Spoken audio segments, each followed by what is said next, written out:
And joining us on the line now is Representative Andy Harris, Republican of Maryland. Also, in addition to being a politician, he is a physician.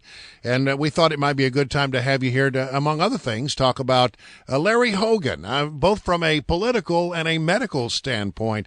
It seems that most everyone that I've talked to suggests that although it sounds bad, there's a pretty good chance for a good outcome here in the case of Larry Hogan, who announced earlier this week that he has an aggressive form of cancer. That's right. Over the last 20 years, a lot of progress has been made, and 2 out of 3 people with that diagnosis survive 5 years, and most of them are in remission and will be disease-free for a long time. Yeah, but from a political standpoint, it was first, I guess, sort of a shock for those of us who have been so excited about the governorship of Larry Hogan to get this word. What has been the response from a political standpoint? Well, look, everyone right now just wants Governor Hogan to undergo the therapy and get cured. I mean, there's no one who wants anything else, and I hope that's what we wait for and see. See if the therapy is a success, and see if he's going to be one of those folks who are cured from this. All right. Representative Harris, all of Capitol Hill is watching this trade bill that first got rejected in the House, then a different version of it passed last week, and then the Senate just passed the cloture vote, so it should pass today. I know that you opposed it, and I think I understand why you opposed it. Why don't you explain to us why you were against this? Because a lot of people thought, well, wait a minute, Republicans, and certainly Republican leadership pushed this, Republicans generally like free trade, so why not allow the president to negotiate this trade deal?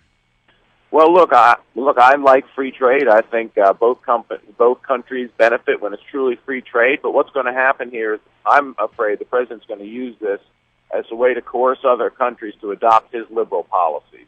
And whether that's climate change policies, whether social policies, I think the president's going to use these trade agreements as another vehicle to, again, force his liberal agenda upon the world in this case. And a fast-track authority merely means that the president is going to come back with this deal that he's negotiated in Asia, and the Congress can either vote yes or vote no, right? So what's wrong with that? You're still going to have a final say. Well, it's true, but look, there's a lot of inertia that's gone into the negotiations of these deals, and mobilizing a majority against it is going to be difficult. The bottom line is that we should have included many more guarantees in the Trade Promotion Authority, and they weren't there with regards, again, to promoting a liberal agenda through trade agreements.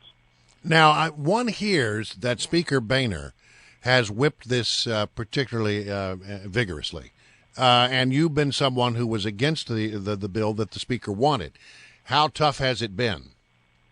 Look, certainly the leadership team wanted all the Republicans on board with the Speaker's plans, but in this case, again, the Speaker, I'm not going to disagree that free trade is a good goal, a laudable goal, but this does not get us to truly free trade. Again, we're the 900-pound gorilla in the room. The bottom line is that the president will use this to force a liberal agenda into trade agreements, and I don't think adequate protections were in the bill.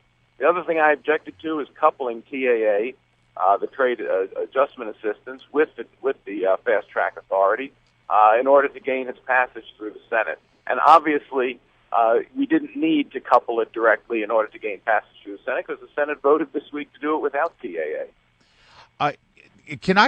I've been disturbed by the secrecy surrounding this trade deal. I remember when NAFTA was being debated in America, and Bill Clinton was president at the time, and the American people had a pretty good understanding of what that NAFTA agreement was going to be. Same thing with other trade packages that President Bush had engineered when he was president. Why all the secrecy around the details here? You say you're afraid that there may be a liberal agenda, but you don't know for sure. None of us know for sure. This is kind of unprecedented, the secrecy around this deal. Well, that's right. We're not going to know for sure until the end deal is out, and these are very complicated deals. They are huge packages, and to have working knowledge of it for an individual to have working knowledge, a single individual, is probably near impossible. And that's why these huge complicated deals, it's better to just open them up to sunlight. Let all the details out instead of the guarantee under TPA is that members of Congress have access to these to the negotiating process along the way. Why should it be just members of Congress? Why shouldn't it be any member of the public when we're negotiating with a foreign entity? Can I one quick follow-up question? Is it fair to say, Congressman Harris, that John Boehner and Mitch McConnell and the Republican leadership have just given President Obama more power in this negotiation than any president before him? No, actually, this trade promotion authority is probably more restrictive than the authority given to any president before. But I think it's not even restrictive enough for this president. This president has shown time and time again that he pushes the boundaries of everything. If you give him an inch, he takes a yard. So I wouldn't even give him an inch. Thank you. All right, so between now and probably Monday, let's say 11 o'clock Monday morning, we're going to get some kind of ruling likely from the Supreme Court on whether or not the Obamacare is constitutional, and whether there are problems with the bill that really would pretty much make it an ineffective piece of legislation. If that happens, we hear Republicans have a plan in the wings to come in and fix things. What can you tell me about that plan? What do you know about it? Well, in principle, what the conference, and we'll know a little bit more today, the conference meets again today, appears to be aggregating around a plan that says, given that, look, we've already passed a repeal of Obamacare. It's sitting over in the Senate. It's not going anywhere. We know it. We get it. Harry Reid and Barack Obama will not repeal the bill.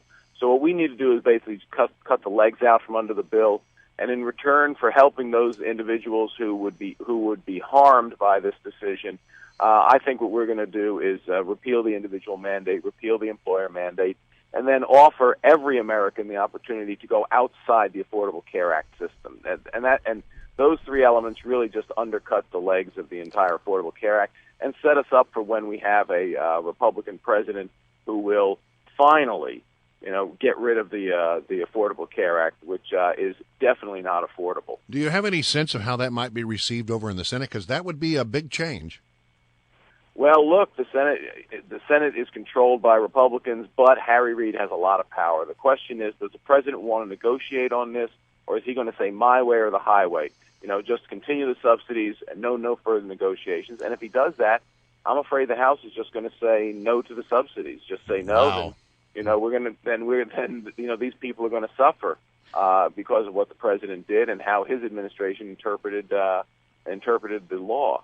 And that wouldn't be fair, but I personally think that's what the president's going to do. Representative Harris, one really quick question on trade again. Obviously, this is something that Obama wanted really badly. He didn't get the votes from his Democrat allies, so he desperately needed the Republicans. So can you tell us what John Boehner and Mitch McConnell got in return for that? I'm sure they negotiated hard and said, okay, fine, we'll get you those votes on trade, but you give us this on, Obamacare or immigration, anything like that? I personally think that's what we should have done, is tied something else to it, whether it's the Keystone Pipeline, Obamacare, immigration, would have been a great one, yeah. But, in the end, nothing. I think they felt that free trade and the potential benefits to our economy outweigh the risks. I just disagreed with them on that. Reasonable people can disagree. I disagreed with the leadership on that. Thank you, sir. All right, Representative Andy Harris, Republican from the state of Maryland, thank you so much for joining us.